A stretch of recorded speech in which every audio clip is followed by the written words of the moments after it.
It's station time. Yahoo! And we are live. You need some fun station activities for your classroom. And today's live stream is all about getting you what you need. Learning activities that are independent, that are engaging, that are low prep for you. So if you are ready to get all that, go ahead and hit that like button and we will get started with today's live stream. If you are watching live, go ahead and put your questions and your comments down below in the live stream. If you are doing it after the live stream on the replay, super. Still, put your comments and your questions below. I will answer every question that comes along. So, what is in my stations today? That is a very good question. It is a very fun game. This is one of the favorites of the early finisher solution. It is called Move It Like an Ocean Animal. It is one of 60-some games in the early finisher solution. If you're interested in that, it is down below. This game can be used as an early finisher game, and it can be used as a print and play station game. If it's a print and play station game, go ahead and just put it in a page protector like that. If it is part of your early finisher binder, I like to put all the games and stuff in one. Boy, that's not a very good preview.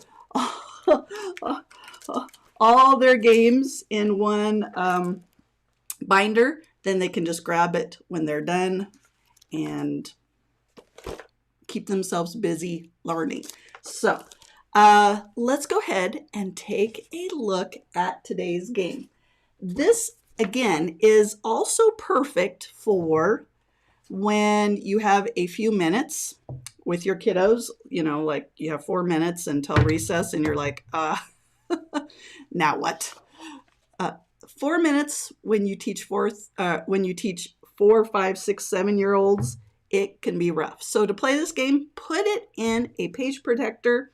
You will need a dry erase marker, a spinner. We're going to use this spinner today. If you don't have that spinner, that's okay, because you can always have this kind of spinner, right? But we are going to use this spinner today.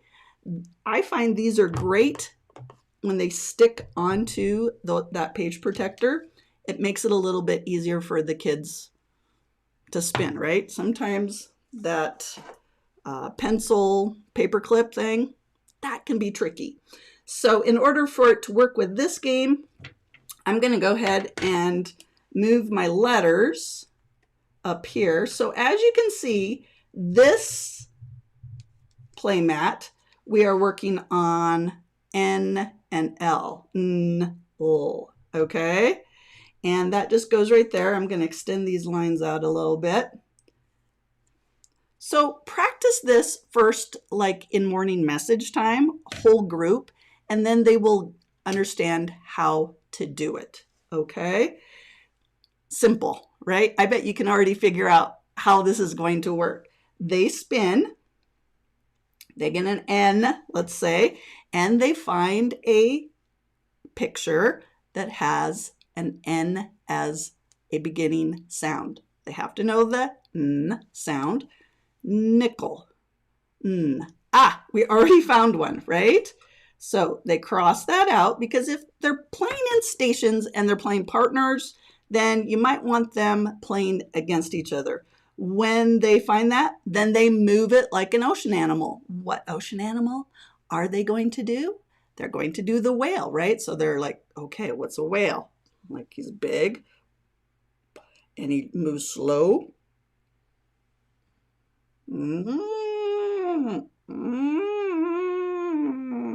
Right? And they do that. Then the next guy goes. They get another N. Leaf. Nope. N. net. So they cross this one out. Blue guy crosses that out. What are they going to move like? Yep, a little crab. All right, so.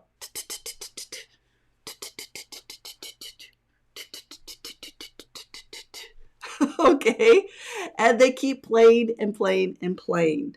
If they are done and they're ready for cleanup time, they just go ahead and grab their tissue, erase, it's ready for the next group. I like to also put maybe something a little more difficult on the other side. Okay, so here we're doing some diagraphs. They're finding the ch or the sh sound. Okay, simple game. So if you're playing it whole group, because you have 4 minutes until recess, this is super fun.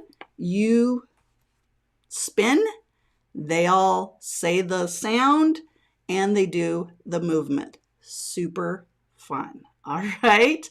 If you like that, hit the like button and consider subscribing to Teachers Making the Basics Fun, because we're going to keep going with these live streams and these free ideas for your learning stations. All right, if you have any questions, go ahead and put them in the comments and I will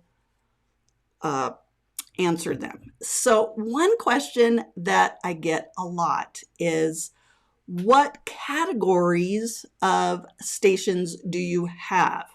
And when I taught kindergarten and first grade, I had anywhere between 18 kids, sometimes up into the 21 kids mark. So I like to put my students 2 per station. So that meant at any one time, I had 12 stations going at a time. So I wrote down some of the station categories that I used in my classroom. So the first one was, and one of the favorites were the games like we did today, where I would introduce it during a morning message time. I would put it into a station rotation and we would play the game multiple times, not just once and then done, multiple times. All right. I don't need to make more work for myself. And the more they play, the better they get. The more confident they get, the more engaged they are, and the more independent they are. Okay, that's what you want. So games, I had game 1, game 2, game 3. All right. Another one, I had a station that I had big books. Big books are great because you read those during your morning message time, during your story time, during your whole group reading time, whatever. If you make big books together as a group, put those in, they give them a big old pointer, give them a fly swatter, something to engage them with the big books. Kids love big books, all right? Next one. Just plain old books. So if it's a station that just has books, maybe it's special books that you put in there. Maybe it's a book box that they have their own stories that they have in there, their own readers that they need practicing in there. Reading station. So a reading station might be the teacher-led reading station, but usually I would do like a reading station where they would do a timed reading with each other. If you're interested in that, put a comment on how I did timed reading in my classroom. All right. A writing station. If you want ideas for writing, a computer station. They, of course, love the computer station. And honestly, the computer station was one of the harder ones that I found because they would get it and their headphones don't work. And why doesn't this? And that one just seemed to be one of the stations that I found myself trying to manage. All right. So sometimes we didn't even do computer station, even though they loved it. iPad station and a listening station, a teacher station, word work station. I always threw in some math, some science, and of course, if I was at a loss, their independent binder, which those games were for them. They knew how to play, and they were done. All right. So I hope that answers that question. That's like 12, 13, maybe more station ideas that you can put in your station rotation right there. Okay. Yay. I hope that helps you.